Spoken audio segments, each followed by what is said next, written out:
하나님 말씀 보시겠습니다. 하나님 말씀은 창세기 11장 10절부터 26절까지 말씀 보시겠습니다. 하나님 말씀은 창세기 11장 10절부터 26절까지의 말씀, 구약성경 제 성경으로는 13페이지입니다.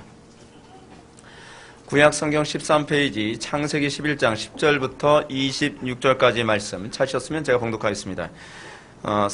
셈 족보는 이러하니라. 셈은 백세 곧 홍수 후 2년에 아르박삿을 낳고 아르박삿을 낳은 후에 500년을 지내며 자녀를 낳았으며 아르박삿은 35세에 셀라를 낳고 셀라를 낳은 후에 403년을 지내며 자녀를 낳았으며 셀라는 30년에 에벨을 낳았고 에벨을 낳은 후에 403년을 지내며 자녀를 낳았으며 에벨은 34세에 벨렉을 낳고 벨렉을 낳은 후에 430년을 지내며 자녀를 낳았으며 벨렉은 30세에 르우를 낳고 르우를 낳은 후에 209년을 지내며 자녀를 낳았으므로 르우는 32세에 스룩을 낳고 스룩을 낳은 후에 207년을 지내며 자녀를 낳았으며 스룩은 30세에 나홀을 낳고 나홀을 낳은 후에 200년을 지내며 자녀를 낳았으며 나홀은 29세에 데라를 낳고 데라를 낳은 후에 119년을 지내며 자녀를 낳았으며 데라는 70세에 아브람과 나홀과 하란을 낳았더라. 아멘. 이 시간은 창세기 61번째 강의가 되었습니다. 셈에서 아브람까지 라는 제목으로 하나님 말씀 증거하도록 하겠습니다. 셈에서 아브람까지. 여러분들은 아마 방금 제가 본문을 읽었을 때 정신이 잠깐 나갔다가 다시 들어오고 그랬을 거예요. 셈이 딱 나왔을 때 집중이 되는 것 같다가 우르르 뭔가 지나고 난 다음에 데라 나오고 나홀 나오고 아브람 나올 때 다시 정신 돌아오고, 그죠? 이런 족보를 보면서 도대체 족보가 왜 기록됐나? 그리고 이 족보가 도대체 우리에게 무슨 유익이 있나? 그 족보를 과연 설교가 가능한가? 아마 별하별 만감이 교체했을 것입니다. 사실 족보는 구약에서 굉장히 중요합니다. 족보를 모르면 사실은 이 구약의 이 연대와 구약이 가지고 있는 많은 어떤 부분을 해석하는 데 있어서 어려움을 겪게 됩니다. 오늘 우리가 본문에서 보는 것처럼 오늘 본문은 셈 후손들이 자녀를 낳고서 어떻게 아브라함까지 자녀가 태어나게 됐는가, 그거를 이제 우리들에게 보게 됩니다. 근데 오늘 본문에 나온 셈의 후손들의 나이와 자녀를 낳게 된 때, 나이, 이런 걸 다 감안해서 보게 되면 우리가 무엇을 알 수 있냐면 아브라함이 태어날 당시에 노아가 여전히 살아있다는 것을 우리가 알 수 있습니다. 노아 참 오래 사셨습니다. 그리고 아브라함이 본토 친척 아비집으로부터 부름을 받을 때 그때는 이미 노아가 세상을 떠난 상태가 됩니다. 그러니까 이 연대를 일일이 다 계산하는 것은 이 창세기에 있어서 나오는 사건들을 이해하는 굉장히 중요한 실마리가 됩니다. 칼빈도 이 부분에 관해서 이렇게 얘기합니다. 홍수를 직접 목격한 노아와 그의 아들들은 아직까지 살아있다라고 본문을 이렇게 해석을 하고 있습니다. 그러니까 우리는 노아에 관한 얘기가 딱 언급이 사라지고 창세기 11장으로 들어가면서 바벨탑 사건이 나올 때 이제 노아는 이제 세상 떠나서 이런 건 몰랐겠구나라고 생각할지 모르겠는데 그것보다 훨씬 노아는 오래 살았습니다. 노아는 바벨탑이 건설되고 언어가 막 갈라지고 우상 숭배하고 이런 걸 다 본 거예요. 다 보게 된 겁니다.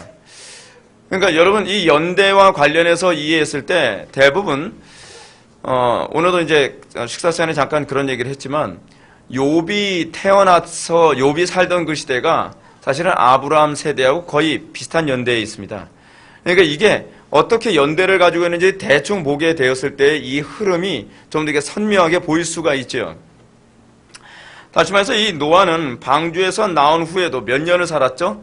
350년을 살았습니다. 방주에서 나온 지 350년을 살았다고 했는데 아브라함이 아버지 데라가 아브라함을 낳았을 때로 계산해 보면 노아와 그의 가족들이 방주에서 나온 이후로 292년쯤에 아브라함이 태어납니다. 아브람이죠. 아브라함이 아니라 아브람이 태어납니다. 그러므로 아브람의 탄생은 노아가 아직 죽음을 맞이하기도 한 58년 전에 아브라함이 탄생을 하게 됩니다. 그리고 아브라함이 부름받은 나이가 몇 세죠? 75세. 75세인가요? 70세인가요? 그러니까 이 노아가 죽고 난 이후에 아브라함이 이 부름을 받게 됩니다.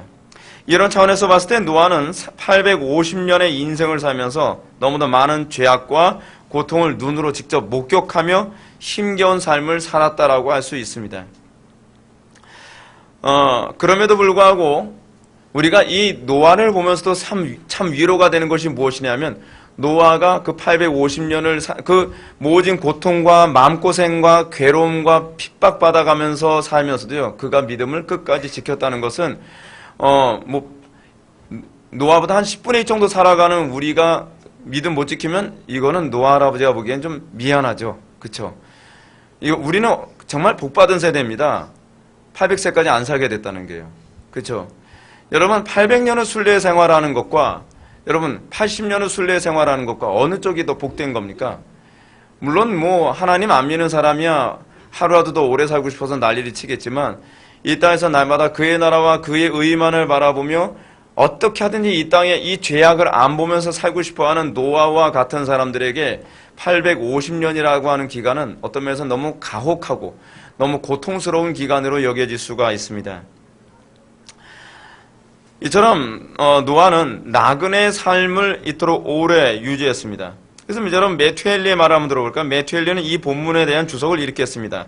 수명의 감소는 오히려 어떤 자연적인 쇠퇴보다는 현명한 섭리 탓으로 돌려야 하겠다. 즉 선택받은 백성을 위해 인간의 생애가 단축되는 것이다. 또 세월이 악해졌기 때문에 우리 조상의 나그네 길의 세월에 미치지 못하게 된 것은 다행한 일이다. 이게 메투엘리가 한 말입니다. 실제로 우리가 오늘 본문에 나오는 계보를 볼 때에 노아가 홍수 이후부터 세상을 떠날 때까지 얼마나 고통스러운 삶을 살았는가. 여러분, 우리는 노아에 비하면 정말 어린아이에 불과하지만 우리가 40년, 50년 이렇게 살아가면서 느끼는 게 뭐냐면 하루도 여러분 조용할 날이 없어요. 일주일이 지나면서도 별의별 일이 다 터져요. 애가 속색이고 생각지도 않았는데 갑자기 무슨 어떤 교통사고가 나기도 하고 재산상의 어떤 어려움 나기도 하고 정치적으로도 막 나라 혼란스럽고 그런 거죠. 근데 여러분 노아는 어떻습니까? 노아는요 850년을 살면서 정말 못 볼 걸 엄청 많이 본 거예요. 뭐 봤죠? 홍수 사건 통해서 인류가 싹 다 죽는 모습 봤어요. 여러분 안 보고 싶죠? 근데 그거 다 봤어요? 근데 그거로도 끝나지 않고 그 이후에 자기 자식이 하나님 말씀 순종하지 않은 그 후대 중에서 누가 나타나죠? 니무롯이라고 하는 인물이 나타나가지고 정복전쟁하고 내 뱃속에서 나온 자녀들이 서로 치고받고 싸우고 죽이고 사륙당하는 걸 다 봤어야만 됐어요. 그리고 그것도 부족해서 노아는 바벨탑을 건설하고 하나님을 대적하는 것을 봐야 되고 언어가 또 혼란해지는 걸 봐야 되고. 여러분 장수가 복이 아닙니다. 우리는 그냥 하나님께서 정해주신 어느 정도 연수만 살고 세상 떠나는 것. 우리가 정말 오래 살아야 8, 90년 사는 건요 정말 참 복입니다. 정말 참 복이에요. 여러분 우리는 이 아브라함의 이 모습을 보면서 의로운 노아의 심정이 어땠을 것인가를 좀 생각해 볼 필요성이 있습니다.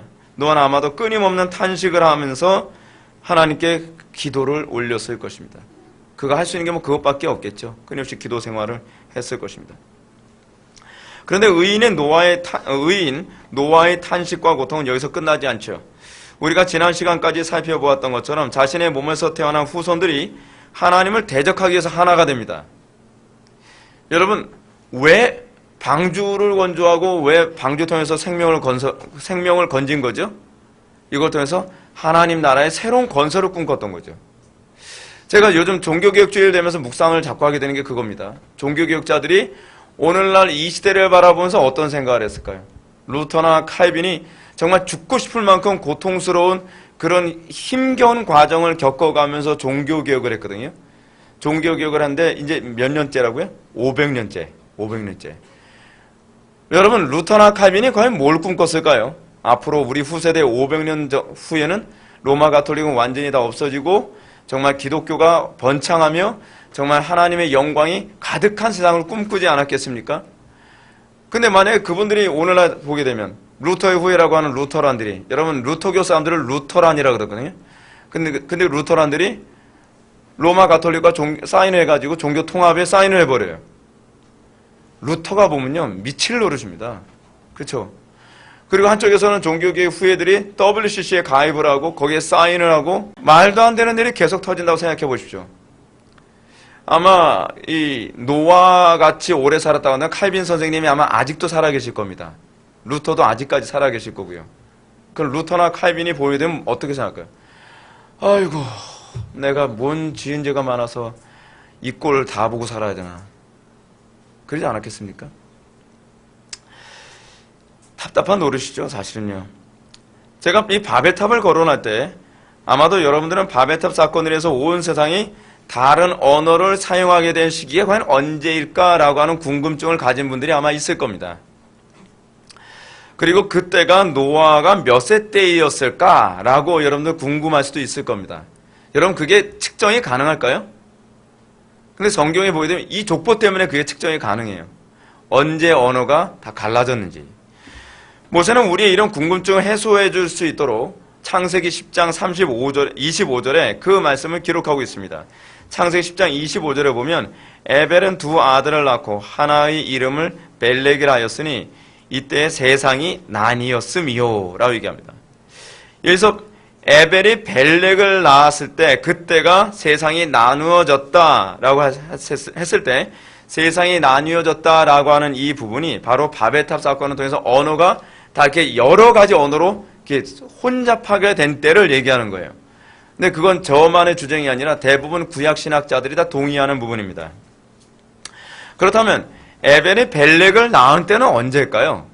에벨이 벨렉을 낳은 때. 그게 언제 어느 족보에 나오는 부분입니다. 어느 족보에 보면 그 얘기가 나와요. 근데 어느 족보에는 몇 살에 누굴 낳고 또는 몇 세 때에 누굴 낳았을 뿐만 아니라 몇 세까지 살았고 이런 얘기가 다 나오거든요. 그러니까 연대를 측정하기 아주 좋게 돼 있어요. 오늘 보면 16절에 보면 에벨은 30세에 벨렉을 낳았다라고 이렇게 기록되어 있습니다. 그러면 에벨이 벨렉을 나타났던 때를 계산해 보면 우리는 10절부터 연수를 쭉 계산해 보면요, 언제인지를 알 수 있냐 하면 홍수 이후 101년째예요. 홍수가 난 지 101년째에 에벨이 벨렉을 낳았다는 겁니다. 그리고 이 횟수를 노아의 나이와 관련해서 보게 되면 노아 나이 몇 세요? 601세. 젊었을 때죠. 아주 젊었을 때예요. 601세 날 때 그걸 본 거예요. 언어가 다 나눠졌을 때. 노아는 이 나이에 언어가 혼잡해지고 세상이 나뉘던 것을 다 봤습니다. 그러니까 그가 죽기 약 249년 전에 이 일이 터진 겁니다. 자, 이렇게 바벨탑 사건이 홍수 이후 101년, 다시 말하면 노아의 나이 601세 되던 해에 언어가 다 혼잡하게 됐습니다.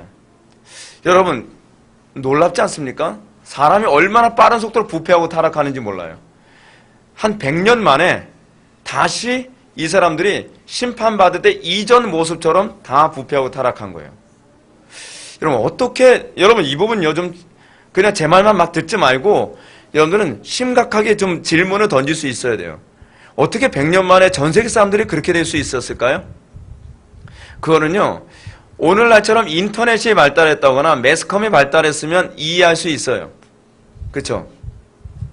근데 인터넷이나 이런 매스컴이 발달한 때가 아닌데도 그것이 가능했던 것은 이 바로 정복전쟁 때문에 그런 거예요. 니무롯 때문에요, 온 세계 국가가 하나가 돼버린 거예요. 여러분, 이게 마지막 때를 보여주는 하나의 그림이에요. 그림. 소위 이 니무롯 한 사람에 의해서 전 세계가 언어는 기본이고 종교, 정치, 경제, 사회, 문화가 다 하나가 된 거예요. 여러분, 지금이 바로 그런 때 아닙니까? 똑같아요. 똑같은 시대죠. 그래서 여러분, 요한계시록에서 이 마지막 때를 뭐라고 하냐면 바벨탑 공동체라는 그런 개념으로 나오는 거예요. 전혀 다르지 않을 거라는 거예요. 마지막 때 주님께서 재림하시게 될 때에 큰 성 바벨론이라는 이 말이 바로 이 바벨탑 공동체와 같은 개념이 다시 나타나게 될 것이라는 것을 우리에게 이렇게 예표로 보여주고 있는 것이죠. 지금이 마지막 때예요, 여러분. 지금 주님 오실 때 다 됐다는 것이 이미 이것으로 구약을 통해서 입증이 가능해요.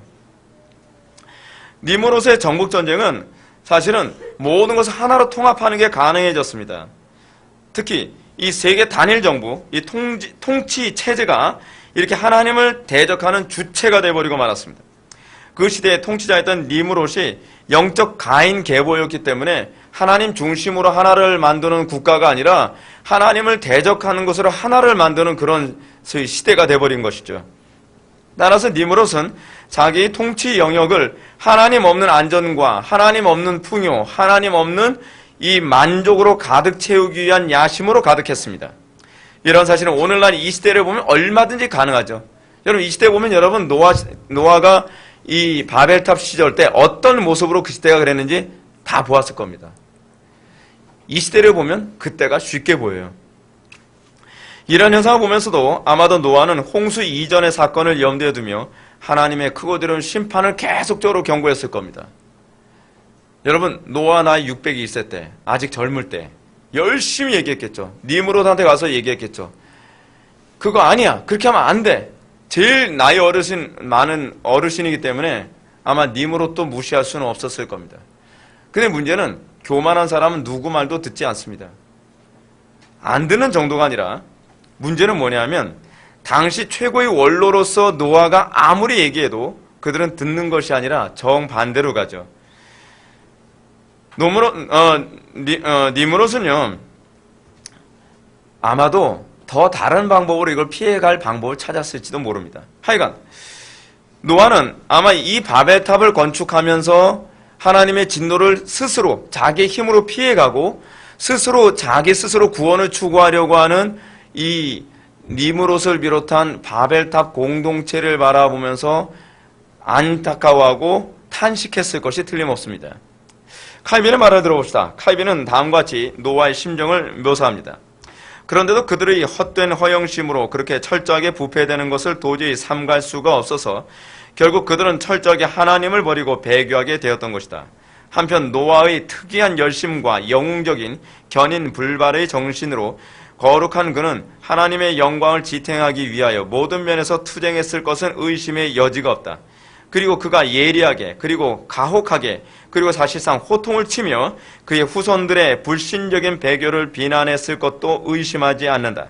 그리고 사실은 바로 그가 나타나는 것을 보면 모든 사람이 떨었을 것이지만 아직도 그들은 제 아무리 큰 소리를 꾸짖고 호통을 쳐도 그들이 처하고 있는 생활에서 조금도 탈피하지 않았을 것이며 그들의 격분이 그들을 몰아넣었던 과정에서 조금도 돌이키지 않았을 것이다.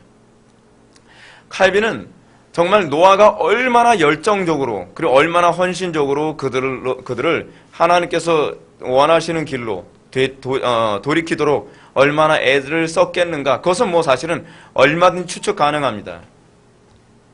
이렇게 볼 땐 노아는 홍수 이전만이 아니라 홍수 이후에도 그는 굉장한 심적인 고통을 겪으며 안타까워하며 그 시대의 회개와 그 시대의 구원을 위해서 아마 안타깝게 소리쳤을 겁니다. 제가 왜 노아를 굉장히 불쌍하다고 생각을 하냐면 노아는 절망을 2번을 겪었어야 했습니다. 홍수 이전에 사람들이 멸망할 것을 안타까워하며 외쳤을 때 가족들이 위에 아무도 방주에 타지 않았죠. 근데 그 일이 다시 홍수 이후에도 또다시 반복되고 있는 겁니다. 아무리 야단치고 아무리 경고하고 야 홍수 겪은 지 100년밖에 안 됐어. 근데 너희들 아직 정신 못 차리니? 이 안에 홍수 본 사람들이 있어. 그런데 너희들 왜 정신 못 차리니? 하나님께서 진노하시고 하나님께서 심판하실 거라는 거 모르니? 자, 사람들은 홍수를 아는 사람들이에요. 실제로 홍수를 본 사람이 노아 이외에 7명이 더 있겠죠. 근데 문제는 여기 있어요. 홍수 심판을 봤다고 해서 여기 있는 사람들이 겸손해지는 것이 아니라는 겁니다. 사실은 알아요. 이들은 이렇게 되면 하나님께서 진노하시고 심판하시겠구나 라는 건 알았어요. 노아는 예레미야처럼 끊임없이 외치지만 그리고 얼마나 하나님의 진노가 무서운지를 설명했겠지만 홍수 이후의 그의 후손들도 하나님의 말씀과 경고를 안 받아들이는 그 강팍함은 별반 다르지 않았습니다. 노아는 이 세상에서 그토록 오래 살았지만 이 세상은 결코 내 집이 아니라고 생각을 했을 것이 틀림없습니다. 그래, 난 빨리 떠나야 돼. 난 본향으로 빨리 가야 돼. 이 세상은 소망이 없어. 이 세상은 소망이 없어. 이런 차원에서 그는 그 당시 가장 진정한 순례자였음에 틀림이 없습니다. 노아의 삶은 신약시대의 성도들과 전혀 다름이 없는 그런 순례자의 삶을 살았던 것입니다. 여러분은 이러한 노아의 모습을 보면서 어떤 생각을 합니까? 여러분은 지금 노아와 가졌던 동일한 심정을 소유하고 있습니까? 아니면 노아와 같은 그 외침 앞에서 오히려 강팍해하는 점점 더 하나님의 그 시선과 하나님의 그 경고를 멀리하고픈 그 위치에 있습니까? 여러분, 우리가 그리스도인이라고 한다면 우리는 노아의 감정과 노아의 위치에 있어야만 합니다. 우리는 이 세상을 보며 탄식하며 이 세상 사람들로 하여금 죄에서 돌이키지 않으면 하나님의 크고 두려운 진노 가운데 떨어질 거라고 외치지 않고서는 견딜 수 없는, 그리고 그것을 위해서 내가 헌신하지 않으면 참을 수 없는 그 뜨거운 열정과 안타까움과 그 속쓰림이 여러분들 속에 가득해야만 합니다. 근데 우리는 오히려 정반대에 있지 않습니까? 우리는 노아와 같은 그 외침 앞에서 하나님의 크고 두려운 진노에 대한 경고를 들으면서 오히려 자꾸 피해 나갈 궁리만 하죠. 안 듣고 싶은 거죠. 칼빈이 얘기했던 것처럼 노아가 나타나면 노아의 외침이 두렵기 때문에 안 듣고 싶어서 노아를 피했습니다. 아, 또 저기 원로 우리 가장 어르신이 또 오시네. 아, 저분 오시면 또 나한테 또 야단치실 텐데. 저분 또 오시면 또 오늘 또 모임에 또 무슨 말씀을 하고 오셨을까? 니무롯이 막 정복을 얘기하고 막 바벨탑을 건설해야 된다, 뭐 한다, 막 그런 얘기할 때 가장 원로니까 노아가 와서 비켜봐. 내가 좀 얘기하자. 그럼 어르신 오늘은 좀 참아주자. 아니야, 비켜. 내가 얘기하겠어. 그래서 또 회개를 외쳤겠죠. 그들은 안 받아들입니다. 안 받아들일 뿐만 아니라 사람들이 술렁술렁하게 되면 님으로서는 또 뒤에서 정치적으로 움직이겠죠. 저 사람들이 지금 다른 쪽으로 가게 된다면 저 사람들 어떻게 움직여야 내가 원하는 대로 움직일까? 노아에게 동조하는 사람이 있어 어떻게 할까요? 암살해서 죽여서라도 그 사람은 뭐 죽이는 건 아무것도 않게 생각하는 사람이니까 자기가 원하는 대로 세상을 움직여 가려고 하겠죠. 노아의 눈을 속여가면서. 얼마든지 예측 가능합니다. 이 시대를 바라보면 얼마든지 볼 수 있습니다. 근데 문제는 우리가 이 노아의 위치에 있느냐, 그렇지 않으면 노아의 말을 듣고 마음이 강팍해지는 그 위치에 있느냐에 관한 문제입니다. 이것이 여러분들의, 주님이 오셨을 때 여러분들의 미래를 결정하게 될 것입니다. 노아 때처럼 하나님을 대적하기 위해 온 세상이 하나가 되는 일에 심혈을 기울이고 있습니다. 모든 사람이 하나가 되길 원하는 건 아니에요. 어떤 사람은 될 대로 되라. 하나가 되든 둘이 되든 나는 상관없어. 나는 그냥 조용히 살아가기만 하면 돼. 그런 사람도 있을 겁니다. 제가 오늘날 이 시대를 바라볼 때 이 세상을 하나로 만들려고 하는 아주 불순한 세력들은 다수는 아니에요. 근데 나머지 다수의 사람들은 그냥 따라다니는 거예요. 이쪽으로 가면 어쩔 수 없지. 저쪽으로 가면 어쩔 수 없지. 우리 교단이 뭐 WCC에 뭐 참여한다고 해도 나만 신앙생활 잘하면 되지. 이런 무책임함. 오늘날 기독교 안에 나타나는 이런 무책임함이 얼마나 많습니까? 우리 교회만 바로 서 있으면 되지. 우리 교회는 그래도 바른 말씀 증거하니까 하나님께서 기뻐하시겠지. 그럴까요? 여러분, 우리는 그런 식으로 계속 타협하고 합리화시키는 일을 얼마나 많이 합니까? 노아 시대 사람들은 어느 누구도 하나님을 기쁘시게 해드리는데 별로 관심이 없습니다. 오로지 자기의 영광과 만족만을 위할 뿐입니다. 이런 것에 조금이라도 거슬리면 항상 투쟁할 준비가 되어 있는 거죠. 나를 거스리게 하는 것. 하나님의 눈을 거스리게 하는 것에 대해서는 전혀 투쟁하지 않고 순한 양처럼 행동하던 사람들이 자기에게 거슬리고 자기에게 불편을 초래하면 갑자기 야수로 돌변하는 세상 아닙니까? 요즘 사람들 그렇지 않아요? 전 요즘 사람들을 보게 되면 자기한테 직접적인 피해를 끼치지만 않으면 얼마나 순한 양처럼 행동하는지 모릅니다. 얼마나 친절한지 모릅니다. 얼마나 사람들한테 베풀기도 잘하는지 모릅니다. 근데 조금만 자기에게 해를 끼치고 조금이라도 나에게 불편을 끼치면 언제 그런 순한 양 같았는가 할 정도로 갑자기 야수로 돌변합니다. 그게 오늘날 이 시대 사람들의 모습이에요. 그러면서 자기의 진짜 본 모습이 거기서 튀어나오는 것이죠. 여러분, 오늘날을 봅시다. 오늘날 TV를 봐도, 학교 교육을 봐도, 교회 교육을 봐도 온 세상은 하나님께서 미워하는 것들로만 가득합니다. 그것을 추구합니다. 사람들은 그것에 환호하고 그것을 기뻐합니다. 도리어 하나님께서 기뻐하지 않는 것이 무엇인가에 대해서는 별로 관심이 없습니다. 하나님께서 이거 기뻐하지 않는다라고 누가 얘기를 하면 또 딴지거네, 귀찮게, 피곤하네. 여러분들은 과연 이 시대의 노아로 살고 있다고 확신할 수 있습니까?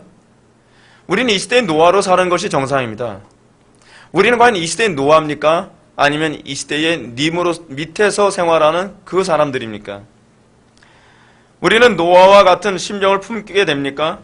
여러분은 이 세상이 하나님을 경외하지 않고 진리가 거부되며 오히려 진리를 강요하면 심하게 저항하고 핍박을 가하는 세상에 대해서 일종의 회의를 품게 되지 않습니까? 제가 지금 여러분에게 던지는 질문은 단순히 종교적 절망감에 대한 질문이 아닙니다. 제가 여러분들에게 던지는 질문은 여러분들 내면 속에서 하나님의 성령이 우리 심령에 그 탄식하게 만듦이 있느냐 하는 것입니다. 여러분들은 좀 더 편하고 싶고 좀 더 게으르고 싶지만, 그리고 여러분들은 좀 더 즐기고 싶고 좀 더 화려하고 재밌게 살고 싶지만, 여러분들은 그렇게 살지 못하게 만드는 그 하나님을 사랑하는 뜨거운 열정이 여러분들 속에서 복받칩니까? 조금 게으르고 싶어도 하나님의 영광을 위해서 내가 좀 더 힘쓰자. 내가 좀 더 자고 싶어도 하나님의 영광을 위해서 내가 좀 더 깨어 있어야겠다. 내가 좀 더 이 풍요롭게 살고 싶어도 하나님의 영광을 위해서 내가 좀 더 검소하게 살자. 여러분, 우리가 그렇게 살게 되는 건 게으른 게 싫어서도 아니고 풍요가 싫어서도 아니고 편리함이 싫어서도 아니에요. 우리 쪽에 그 하나님을 사랑함이 그걸 끊임없이 거부하게 만드는 것이죠. 우리 속에 그게 있냔 말이에요. 노아에게서 그게 있었습니다. 근데 우리에게 과연 그것이 있는지 우린 고민해 봐야만 합니다. 우리는 하나님의 성령께서 탄식하는 그 탄식을 품으며 소위 롯처럼 의로운 심령이 상하는 게 있습니까? 저는 제가 오늘날 이 시대를 바라보면서 의로운 롯의 심정처럼 내가 정말 내 몸을 불사르며 내어던져서라도 하나님 나라가 조금이라도 확장된다면 내가 거기에 헌신하고 싶다라고 하는 이런 뜨거운 열정을 가진 사람들을 점점 보기 힘들어져 가는 것 같습니다. 이 가운데서 어떻게 해야 내가 좀 더 편하게 살 수 있을까? 이 가운데서 내가 어떻게 풍요로움을 누리면서 살 수 있을까? 이 가운데서도 내가 어떻게 세상의 불편함과 어려움 겪지 않고 살 수 있을까? 우리가 만약에 그렇게 살아간다면 노아처럼 이 세상은 내 집이 아니요, 나를 빨리 주님의 본향으로 인도하소서라는 그런 태도를 견지하게 될 것입니다. 낙스나 칼빈 시대에 낙스나 칼빈은 정말 고달프게 살아갔던 사람들입니다. 항상 생명의 위협을 느끼는 사람들이었고, 루터가 일찍 결혼하지 않은 이유도 내가 언제 순교할 줄 모르기 때문에 결혼할 수 없다라고 고집을 피웠다고 얘기합니다. 그들은 항상 이렇게 생각을 합니다. 언제쯤이면 나의 순례의 길이 끝날까? 언제까지 내가 이런 삶을 살아야 될까? 주여, 언제쯤이면 저의 생명을 걷어가시렵니까? 여러분, 이게 순례자의 삶이거든요. 우리는 이해가 잘 안 되죠. 재미있는데 이 세상. 왜 일찍 가고 싶어해? 이렇게 재미있는 세상을, 이렇게 편리한 세상을, 이렇게 안락한 세상을. 주님, 조금만 좀 더 살게 해주세요. 여러분들은 아직 노아의 심정이 뭔지 모를 겁니다. 그렇다고 한다면. 노아는 하나님 영광에서 사는 그 삶이 하루하루가 너무 고달픈 겁니다. 너무 지치고 너무 절망적인 겁니다. 다시 노아가 살던 시대의 모습으로 돌아갑시다. 그런데 노아의 경고를 받은 사람들은 칼빈의 지적처럼 조금 더 회개하려고 하지 않습니다. 그 당시 사람들은 홍수 이전의 사람들과 마찬가지로 노아의 외침을 외면하고 비웃었습니다. 아니, 도리어 그들은 노아의 경고를 듣고서, 그래, 하나님께서 우리를 또 물로 심판하신다고 한다면 그럴 순 없지. 어떻게 해요? 물로 심판을 당하지 않기 위해서 우리가 살아남을 궁리를 하자. 그래서 그들이 바벨탑을 쌓는 일에 열중을 하는 것입니다. 하나님의 진노가 있을 거라는 것은 예측 가능하니까, 왜냐하면 봤으니까요. 그러면 하나님의 진노를 피할 수 있는 방법을 찾아보자는 거죠. 그래서 그들이 선택한 건 회개가 아니라 뭐예요? 탑을 건설하는 겁니다. 그런 의도에서 바벨탑 건축 사건 이후에 강력하게 사람들에게 등장한 것이 무엇이었냐면 바로 우상입니다. 우상이 그래서 바벨탑 사건 이후에 등장하게 됩니다. 여러분도 어느 정도 알고 있는 것처럼 아브라함의 아버지 데라가 직업이 뭐라고요? 우상 만드는 직업이었어요. 우상 만드는 직업. 우상만 만들었다 하면 떼돈을 버는 거예요. 엄청 대박 치는 거죠. 마치 요즘에 스마트폰 제대로만 만들면 대박 치는 것처럼요. 아브라함의 아버지 데라는 우상을 조각하면서 생계를 유지하여 했던 사람입니다. 이렇게 볼 때 여러분들은 왜 바벨탑 사건 이후에 우상을 섬기는 일이 이토록 활발해졌는가? 어느 정도 감이 올 겁니다. 바벨탑 사건, 건축 사건 이후에 우상을 섬기는 일이 유행처럼 막 번지게 된 이유는 무엇이냐면 인간이 하나님께 돌아오지 않으면서도 구원받을 수 있는 방법을 제시해 주기 때문에 그래요. 얼마나 좋습니까? 얼마나 좋아요. 어저께도 애들하고 같이 허준을 보는데 역병이 돕니다. 온 동네에 역병이 돌아요. 근데 그 허준하고 같은 그 뭐죠? 병원도 아니고 하여간 거기에 있는 그 사람들 한 명이 그 의원이라는 양반이 뭐라 하냐면 역병이 도니까 역병이 안 걸려 어떻게 해요? 일단 부적부터 옷 속에 집어넣고 그러면서 부적 하나 불태워서 깡총깡총 뛰면서 이쪽으로 옮겼다가 저쪽으로 옮겼다가 왔다 갔다 해요. 뭐하죠? 그러면 역병이 자기한테 올라붙지 않는다는 거예요. 그게 인간이에요. 인간. 구원은 받아야겠는데 구원을 이런 미신을 의존해서 자기가 구원을 받을 수 있다고 생각하는 것이죠. 그러면서 미신이 발달해요. 내가 구원받아야 될 존재라는 것을 자각한다고 해서 여러분 구원받는 것이 아닙니다. 여러분들이 정말 겸손해지는 것은요, 내가 구원받기 위해서 교회에 나오는 것이 아니라 내가 진짜 구원을 원한다고 한다면 그리스도께 굴복하는 것이 구원을 받는 겁니다. 이 사람들은 지금 노아의 경고를 수도 없이 들으면서 아마도 또다시 하나님께서 물로 심판하실지도 모르겠다. 이거 대책 강구해야 되지 않겠느냐. 그래서 대책을 강구하는 겁니다. 그러면서 그들 중에 유행처럼 번지기 시작하는 것이 우상을 숭배하는 것입니다. 인간이 하나님께 돌아오지 않으면서 재앙과 심판을 피하는 태도와 관련을 맺고 있는 것이 우상이에요. 여러분 얼마나 장사 잘 됐겠습니까? 온갖 신기한 우상이 다 만들어졌을 겁니다. 이 우상만 믿으면, 이 우상에게 절만하면 하나님이 심판하더라도 너는 구원받을 수 있어. 이런 식으로요. 이런 말씀 드리면 여러분은 아마도 만약 우상이 그런 이유 때문에 나온 것이라면 그냥 노아의 경고를 듣고 하나님께 돌이키면 더 편하지 않겠습니까? 라고 여러분들 생각할지도 모르겠습니다. 그러나 여러분들은 이런 질문을 던지기 전에 다음 같은 생각을 해야만 합니다. 그것은 사람들이 하나님께 돌아가기 싫어하는 이유는 구원을 받고 싶지 않아서가 아니라 자신의 죄악을 버리기 싫어서입니다. 그래서 사람들이 구원을 받지 못하는 겁니다. 구원은 받고 싶지만 하나님께 돌아가기 싫은 사람들이 선택하는 것이 바로 우상입니다. 그래서 모든 종교들이 다 구원관을 가지고 있어요. 심판에 관한 얘기를 다 하고 있죠. 천주교도 얘기하죠. 천주교도 심판과 구원의 방법을 얘기하고 있죠. 그렇죠? 플라톤주의도 여러분 심판과 구원에 관한 방법을 얘기하고 있습니다. 불교도 심판과 구원에 관한 얘기를 해주고 있습니다. 이슬람도 심판과 구원에 관한 얘기를 해주고 있습니다. 모든 종교들이 다 심판과 구원이라고 하는 이 관계를 다 가지고 있습니다. 근데 어떻게 구원받느냐? 어떻게 구원받느냐? 근데 이 모든 종교들이 다 뭐예요? 죄를 버리지 않고 다시 해야 되면 하나님과 관계를 회복하지 않고 구원받을 수 있는 방법을 제시하고 있어요. 그것이 바로 우상들이죠. 왜 사람들이 노아의 말을 듣지 않느냐? 그것은 회개하고 돌이키는 것이 싫기 때문입니다. 구원받기 싫어서가 아니에요. 그런데 우상은 결코 사람들에게 회개를 촉구하지 않습니다. 이것이 오늘날 타락한 기독교의 모습이라는 거 여러분 알고 계십니까? 오늘날 여러분 기독교가 빨리 성장할 수 있는 방법이 뭐예요? 회개하지 않고 구원받는 방법만 제시하면 사람들이 우르르 몰려들죠. 그리고 여러분 이 WCC가 추구하는 종교 통합의 모습이 바로 회개하지 않고 다시 해야 되면 하나님께로 돌아가지 않고 구원받는 사람들의 모임이에요. 그것이 바로 WCC의 정신이죠. 우상 숭배가 어느 시대든 항상 사람들의 환호를 받게 된 이유는 죄악을 버리지 않고도 구원을 받을 수 있는 길을 제시하고 있기 때문에 그렇습니다. 그리고 죄를 버리기 싫은 사람들은 그런 거짓된 미혹이 아무리 허황된 것이라 해도 스스로를 속입니다. 말도 안 되는 얘기에 다 속습니다. 여러분 구원파 그 논리 정말 말도 안 되는 논리 아닙니까? 그런데 속아요. 왜 속는지 아세요? 스스로 속는 거예요. 스스로요. 왜냐하면 회개하지 않고 구원받는 방법이 있다는 걸 믿고 싶은 거예요.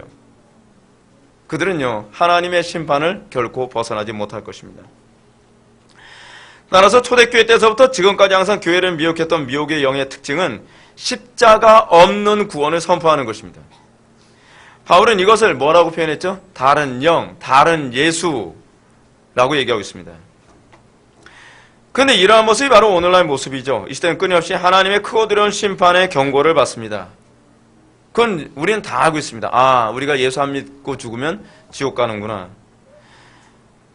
근데 이것이 강단의 설교만이 아니라 자연재앙을 통해서도, 여러 가지 사건을 통해서도 아, 이 세상이 죄 때문에 멸망당하겠구나 라고 하는 걸 사람들은 감을 잡습니다. 근데 사람들이 이걸 어떻게 반응하죠? 회개로 반응하지 않죠. 이게 요한계시록에서 나오는 얘기예요. 요한계시록에서도 뭐라고 얘기하죠? 하나님께서 여러 가지 자연재앙으로 치는데 저들이 뭐하지 않더라? 저들이 회개하지 않더라. 회개하지 않더라 뿐만 아니라 요한계시록에서는 무슨 얘기까지 나오냐면 저들이 더 우상을 음란하듯 섬긴다라는 얘기를 하고 있습니다. 똑같죠. 그 시대나 지금이나 다를 바가 없습니다. 아무리 설교자들이 논리적으로 하나님께로 돌아가는 것이 가장 현명하다는 것을 입증하지만 사람들은 듣지 않습니다. 사람들이 원하는 복음은 회개하지 않고 구원받는 방법이 있다고 얘기하는 겁니다. 요즘 우리나라의 전반적인 현상을 보십시오. 지금 우리나라는 온통 재앙이 가득하고 사회적 혼란이 가득하고 정치적 혼란 가득하죠. 안보적 혼란, 경제적 혼란, 도덕적 혼란. 우리나라는요, 누가 보더라, 전 세계 사람들이 다 그렇게 봅니다. 대한민국 오래 못 간다고요. 저런 나라가 아직까지 가는 게 신기하다고 볼 정도로 우리나라는요, 상상을 초월할 정도로 음란함과 더러움과 죄악의 극치에 달해 있습니다. 지금 우리나라는 마치 이스라엘이 하나님께 범죄해서 계속적으로 매를 맞고 매를 맞아서 더 이상 맞을 데가 없어서 또 터진 상처에 또 매를 맞을 정도로 우리나라는 하나님의 진노와 매의 연속입니다. 사람들이 위기감을 느끼죠. 위기감을 느끼죠. 근데 이 위기감을 어떻게 반응하죠, 사람들이요? 이민 갈 궁리하죠. 여러분, 이민 간다고 달라질 거 없어요. 전세가 다 난리예요. 어떻게 하죠? 돈을 더 많이 벌면 된다고 생각하죠. 어떻게 하죠 또요? 학벌을 더 많이 쌓으면 된다고 생각하죠. 근데 됩니까? 오늘날 우리나라 박사학위 가진 고학력자들이 얼마나 많은지 알고 계십니까? 그거로 안 된다는 얘기예요. 근데 우리는 어찌하든지 회개하지 않고 구원받을 수 있는 방법을 찾는 거예요. 하나님께로 돌아가지 않고 구원받을 수 있는 방법을 찾는 거예요. 이것이 좌절되면 또 다른 방법 사용해보고, 이것도 안 되면 또 다른 방법 사용해보고, 이것도 안 되면 또 다른 방법을 사용해보고. 바로처럼 하나님께 수도 없이 맞아도 멸망할 때까지 회개하지 않는 모습이 오늘날 우리의 모습 아닙니까? 그런데 더 심각한 문제가 무엇이죠? 바벨탑을 쌓아봐야 아무런 소용이 없다는 것을 깨닫고 교회당에 나온 사람들도 별반 다르지 않다는 겁니다.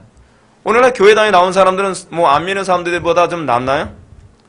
그들도 여전히 교회당은 나오면서, 교회당 왜 나오죠? 이제 보험이에요, 보험. 네.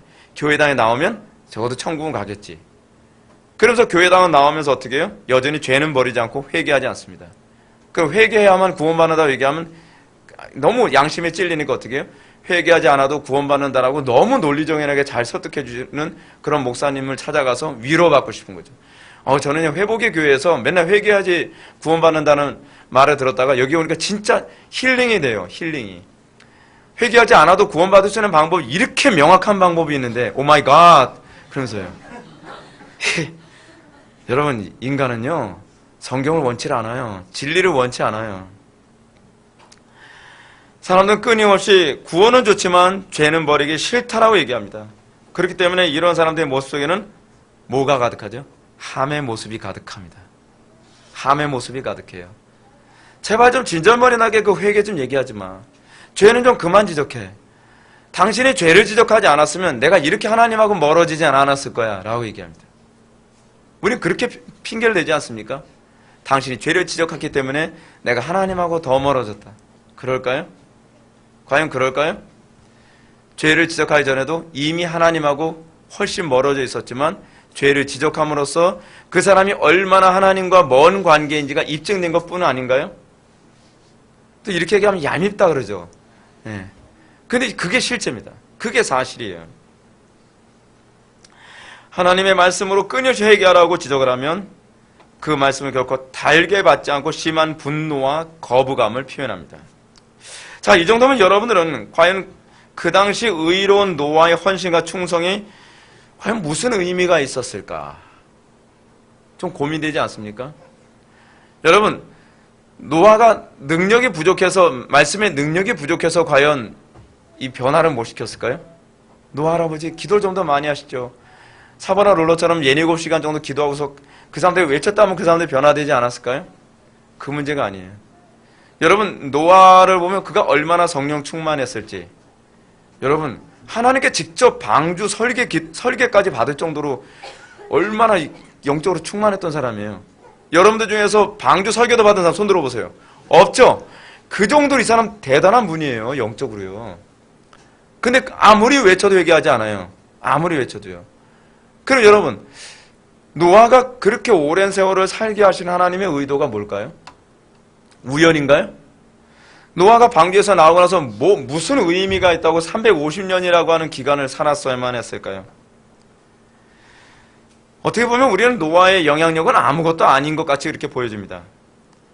오늘 보면 26절에 보면 아브라함을 낳을 때까지 여호와 신앙을 제대로 고백하는 사람들은 거의 흔적을 찾아볼 수가 없습니다. 노아 외침은 예레미야의 그 고독한 외침에 불과했습니다. 예레미야 아무리 외쳐도 한 명의 회심자도 얻지 못했던 것처럼 노아도 이 몇백 년이에요. 진짜 제가 예레미야보다 더 불쌍한 사람 발견한 게 바로 이 사람이에요. 예. 수백 년을 외쳐도 회심자 하나 얻지 못하는 이런 절박한 사람.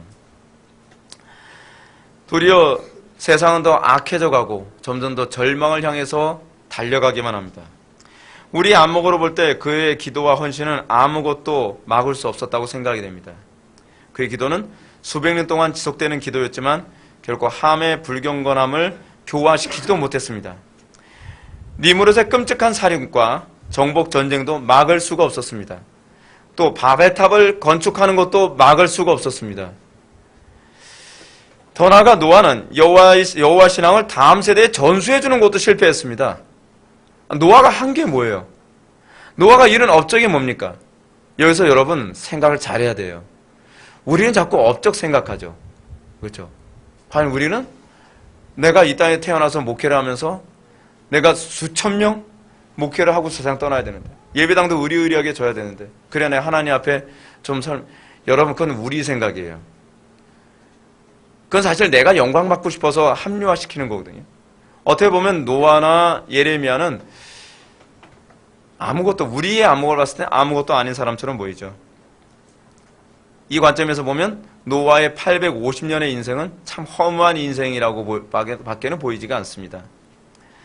그러나 노아의 이러한 헌신은 결코 무의미한 것이 아니었습니다. 우리가 단편적으로 노아의 행적을 보면 노아의 이러한 수백 년에 걸친 사투와 기도가 무의미한 것처럼 보이지만 그의 기도로 어떤 열매를 맺었는지 봐야 됩니다. 노아의 기도의 열매가 누구였을까요? 노아는요, 제가 결론적으로 먼저 말씀드릴게요. 노아는요, 인류 역사의 모든 구속사를 노아의 기도로 인해서 완성시켜 놓은 거예요. 노아 한 사람의 기도의 열매가 바로 아브라함입니다. 아브라함은요, 우리의 믿음의 내용이에요. 놀랍지 않습니까? 이런 점에서 저는 아브라함이란 사람의 선택이 그냥 이루어진 것이 아니라고 봅니다. 물론 하나님의 주권에서 볼 때에 아브라함이 믿음의 조상으로 선택받은 것은 틀림없이 하나님의 무조건적인 선택에 근거하지만 하나님께서 굳이 노아의 나이와 노아에 대해서 굉장히 많은 부분을 하려 했잖아요. 창세기에서 여러분 이렇게 많은 부분을 하려 한 사람이 많지가 않아요. 근데 노아에 대해서 이렇게 많은 부분을 하려 한 이유는 무엇이냐면 노아에 의하여 소위 이스라엘이라고 하는 이 구속사의 시작이 노아의 기도의 결과였다는 것을 우리들에게 암시해주고 있는 겁니다. 엄청난 인물입니다. 노아에서 아브라함이 등장했습니다. 그리고 아브라함의 등장은 결국 수백 년에 걸친 노아의 탄식 어린 기도의 열매였습니다. 그의 기도가 기초가 되어 하나님 나라의 영광스러운 기초를 이루도록 하신 것입니다. 물론 노아의 기도는 노아가 죽은 이후에 열매를 맺었기 때문에 노아는 그 열매를 볼 기회가 없었습니다. 왜냐하면 아브라함의 나이 70세 때 아브라함이 부름받았다는 것을 감안했을 때에 아브라함이 부름받은 나이는 노아가 죽고 나서 18년 이후에 일어난 일입니다. 그러나 노아의 기도는 아브라함을 통해서 믿음의 계보가 다시 시작되게 만든 겁니다. 여호와를 경외하는 민족이 바다의 모래처럼 많아지게 될 것이라고 하는 언약을 이제 아브라함이 받게 됩니다. 이 약속은 다시 400년쯤 후에 모세의 탄생을 통해서 여호와 신앙이 본격적인 궤도에 들어서게 됩니다.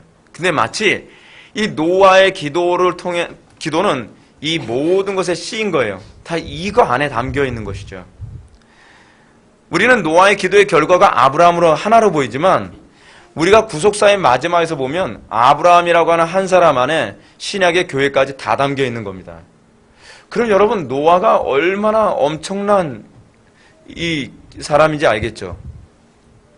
그리고 급기야는 그 신앙이 수천 년이 지난 후에는 그리스도의 탄생을 통해 오늘날 우리들에게도 그대로 전수됩니다. 그 제가 노아를 제가 뭐라고 얘기했죠? 마지막 아담의 예표라 그랬죠. 예. 놀라운 거예요. 노아라고 하는 존재는요, 엄청난 존재입니다. 우리가 겉으로 보기에는 비참한 존재지만 실제로 그가 이 구속 역사 안에서 얼마나 중요한 위치를 차지했는지 우리는 알 수가 있습니다. 이 모든 것이 바로 하나님께서 경건하고 의로운 노아로 하여금 수백 년 동안 험악한 세상과 사투하며 기도하게 만든 이유입니다. 왜 노아를 그렇게 수백 년 동안 애간장타에 기도하게 하셨을까요? 노아는 아마 그렇게 생각할 겁니다. 하나님, 제가 이런 기도를 한 지 벌써 100년입니다. 제가 이런 기도를 한 지 벌써 200년입니다. 이렇게 기도한 지 300년입니다. 뭐가 달라졌죠? 도대체 뭐가 달라졌어요? 전 더 이상 기도 안 하렵니다.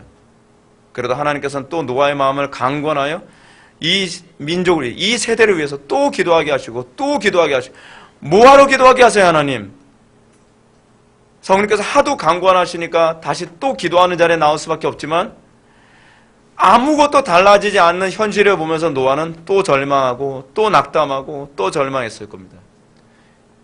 이게 무슨 의미가 있죠? 무슨 의미가 있죠? 여러분, 우리는 자꾸 우리가 눈에 보이는 현실에서 의미를 찾으려고 하죠. 하나님께서는 너의 기도가 쓸데없는 기도가 아니다. 네 기도가 때가 되면 열매를 맺을 것이다. 여러분, 오늘날 우리들의 기도가 기도라도 별로 달라지는 게 없는 것처럼 보이는 것이 있을 겁니다. 여러분, 내 자녀를 위해서 아무리 기도해도 애가 변하지 않아요. 나의 가정을 위해서 아무리 기도해도 나의 가정이 변하지 않는 것 같아요. 나의 배우자를 위해서 아무리 기도해도 아무것도 달라지지 않는 것 같아요. 기도가 다 쓸데없는 건가? 이 기도는 아무 의미가 없는 건가? 왜 하나님께서 왜 나보고 자꾸 기도를 시키고 더 고통스럽게 만들지? 우리를 더 가난하게 만들고, 기도를 하면 할수록 더 좋아지는 것이 아니라 기도를 하면 할수록 사태가 더 심각해지고 더 어려워지고 더 절망적이에요. 더 가난해지는 그 마음을 가지고 또 우리는 탄식하며 또 기도하고 또 기도하고 또 기도합니다. 여러분들은 얼마나 인내하셨나요? 한 200년 인내해 보신 분 있으면 손 들어보세요. 200년 너무 많나요? 그럼 150년. 이 노아는 자그마치 홍수 이후로만 계산해도 350년을 인내하며 그 기도를 한 겁니다. 무슨 의미가 있을까? 무슨 의미가 있을까? 그의 삶은 너무나도 처절한 삶이었습니다. 그의 삶은 눈물의 연속이었고 기도 없이는 결코 하루하루를 살기가 힘든 그런 삶이었습니다.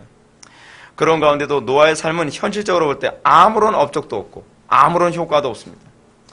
노아의 삶은 인류 초기에 나타나서 인류 역사 전체를 결정짓는 그런 기도를 하고 있다는 것을 자기는 알지 못한 것입니다. 엄청난 기도를 하고 있었던 거예요. 하나님께서는 이런 게 있습니다. 큰 일을 이루기 위해서는 더 많은 기도를 요구하세요. 하나님께서는 예수님이라고 하는 메시아가 탄생하기 전에 구약의 많은 선지자들과 많은 경건한 자들의 기도를 사용하시고 그 절정에서 세례 요한과 예수님이 탄생하게 하셨습니다. 똑같이 하나님께서는 소위 인류 역사에 그 구속사라고 하는 하나의 엄청난 이 역사를 이루시기 위해서 하나님께서는 노아 한 사람의 기도를 한 사람의 무릎을 수백 년 동안 무릎 꿇도록 만들었다고 저는 그렇게 봅니다. 그러므로 우리는 노아처럼 이 세상의 삶 속에서 우리의 생각과 뜻대로 세상이 움직여지지 않는다 할지라도 결코 기도를 쉬는 죄를 범해서는 안 됩니다. 특히 우리 회복의 교회가 계속적으로 나라와 한국교회를 위해서 기도하고 헌신합니다. 우리는 이렇게 생각을 합니다. 목사님, 무슨 소용이 있죠? 우리가 그렇게 기도하고, 우리가 맨날 금요일 날 되면 부르짖고 기도하고, 토요일 날 되면 청년들 맨날 부르짖고 기도하고, 주일날 예배도 우리 교회만큼 여러분 기도하는 순서가 많은 교회가 어디 있습니까? 수도 없이 기도하고 수도 없이 매달리고, 그런데도 우리 교회는 왜 메모드 처치가 안 되는 거죠? 왜 우리 교회는 뭐 특별히 달라지는 게 없죠? 우리 교회가 그렇게 기도하고 그렇게 기도를 많이 하고 그렇게 하나님 말씀을 바르게 증거한다, 뭐한다, 뭐 온갖 일을 한다고 하지만 그렇다고 나라가 달라졌습니까? 나라는 더 안 좋아졌죠. 그렇다고 한국교회가 달라졌습니까? 한국교회 더 절망적이죠. 그렇다고 해서 우리 교회 교인들이 늘어났습니까? 별로 늘어나지도 않는 것 같아요. 왜죠? 이유가 뭐죠? 우린 모르죠. 근데 분명한 건 하나님께서는 우리의 기도를 들어쓰기 원하신다는 것입니다. 우리는 내 기도가 당장 어떤 열매를 맺기 원하죠. 물론 열매를 맺기 원하는 태도가 필요합니다. 저는 개인적으로 노아가 기도를 하는 데 있어서 많은 응답을 저는 경험했을 거라 좀 믿습니다. 근데 노아가 정말 원하는 이 세상이 변하는 것은 여전히 응답이 되고 있지 않다고 탄식을 했겠죠. 저는 여러분들에게 응답되지 않는 게 정상이라고 설득하고 싶지는 않습니다. 여러분들 때로시 하나님과 관계 안에서 많은 응답을 경험해야 되고, 삶의 매 순간순간마다 하나님께서 나와 동행하고 있다는 것을 여러분들은 경험해야 되고, 여러분들은 그 기도 안에서 성령께서 나의 삶 속에 역사하시고 그런 모든 것을 우리는 경험할 수 있어야 된다고 생각을 합니다. 그런데 우리는 때로는 어떤 기도는 아무리 기도해도 마치 밑 빠진 독에 물 붓기처럼 달라지지도 않고 변하지도 않는데, 그러면서 내 속에 말할 수 없는 탄식으로 기도를 쉴 수 없는 그 무엇인가가 있습니다. 이 나라를 변화시켜 달라고요. 이 한국교회를 변화시켜 달라고요. 아니, 이 땅에 수많은 청소년들, 수많은 젊은이들, 수많은 이들이 점점 부패하고 타락하며 동성애에 빠지고 괴로운 이 세상을 변화시켜 달라고 우리가 기도하지만 아무것도 달라지진 않죠. 그렇다고 해서 우리가 과연 기도를 멈춰야 될 문제인가? 아니라는 거죠. 이 기도를 하나님께서는 어떻게 쓰시는지는 우린 몰라요. 마치 노아처럼요. 왜 이 기도를 시키는지 우리는 알 수가 없어요. 그러나 하나님께서는요, 우리의 행동을 통해서 일하시는 것이 아니라 우리의 기도를 통해서 일하신다는 것을 기억해야만 합니다. 하나님께서는 때로는 그 기도를 내 세대가 아니라 다음 세대를 통해서 위해서 그 기도를 하게 하셨는지도 모릅니다. 그리고 우리의 기도의 열매가 그 다음 세대에 어떤 인물이 나타나게 만드는 원동력이 될 수도 있습니다. 노아처럼요. 여러분, 우리는 요한계시록에서도요, 하나님께서 성도들의 기도를 듣고 그리고 역사를 움직이고 있는 것을 우리는 보게 됩니다. 요한계시록 4장에 나오나요? 성도들의 기도가 하늘에 올라가면 그 성도들의 기도를 받고 하나님께서 그곳으로 역사를 진행시킨다는 것을 요한계시록은 우리들에게 그렇게 설명해 주고 있습니다. 역사를 진행시키는 원동력은 우리의 헌신이 아닙니다. 역사를 진행시키는 방식은 성도의 기도입니다. 하나님께서는 성도들의 기도를 들으시고 그 기도를 통해서 성도들을 움직이시는 것이지, 기도하지 않고 역사가 움직인다고 생각하는 것은 인본주의적인 전형적 발상입니다. 여러분, 우리는 우리의 삶의 가장 기초에 어디에 기초를 두고 있습니까? 우리는 기도가 앞섭니까? 행동이 앞섭니까? 여러분, 이 역사를 움직이는 것이 기도라는 걸 여러분 알고 계십니까?